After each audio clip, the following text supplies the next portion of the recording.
Dans un ouvrage collectif qui s'intéresse à la participation des femmes aux partis d'extrême droite en Europe, Le Triomphe des femmes, vous avez étudié plus particulièrement la situation française. Alors, si on prend le seul cas français, on observe effectivement depuis quelques années maintenant, chez Marine Le Pen, une tendance au détournement des symboles féminins, voire féministes en fait, pour essayer de capter une clientèle électorale qui jusque-là était plutôt réticente à déclarer son vote pour le Front National. On observait effectivement dans les enquêtes que les femmes déclaraient moins facilement ce vote-là. Alors est-ce que c'est parce qu'elles intériorisaient plus une position, on va dire, de centralité ou de normalité et que ce vote n'était pas dissible et elles auraient une tendance à le faire plus aujourd'hui parce qu'il y a une forme de banalisation de ce parti? On n'a pas la réponse parce que les enquêtes déclaratives sont assez limitées de ce point de vue-là. Et les dernières enquêtes qu'on a menées sur la présidentielle et les législatives nous montrent effectivement que les taux de non-réponse à la question pour qui venez-vous de voter sont beaucoup plus importants encore chez les femmes que chez les hommes. Donc il y a une tendance effectivement à voter tendanciellement plus chez les jeunes générations pour ce parti.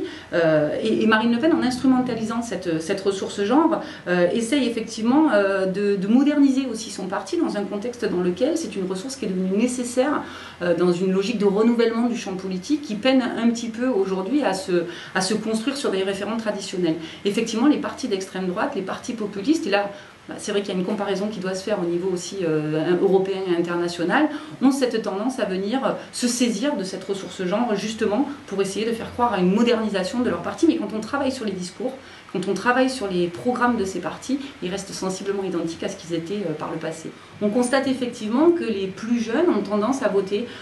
pour le Front National, mais il faut replacer ça dans une abstention très forte des jeunes, déjà. Donc c'est celles qui votent d'abord, qui votent tendanciellement plus pour le Front National, et ensuite on observe aussi que ce sont des catégories qui sont souvent plus précarisées, plus socialement en difficulté, qui sont aussi plus dépendantes de leur environnement, qu'ils soient matrimoniaux, qu'ils soient familiaux, et qui effectivement sont dans des situations de plus grande difficulté à la fois sociale mais aussi personnelle.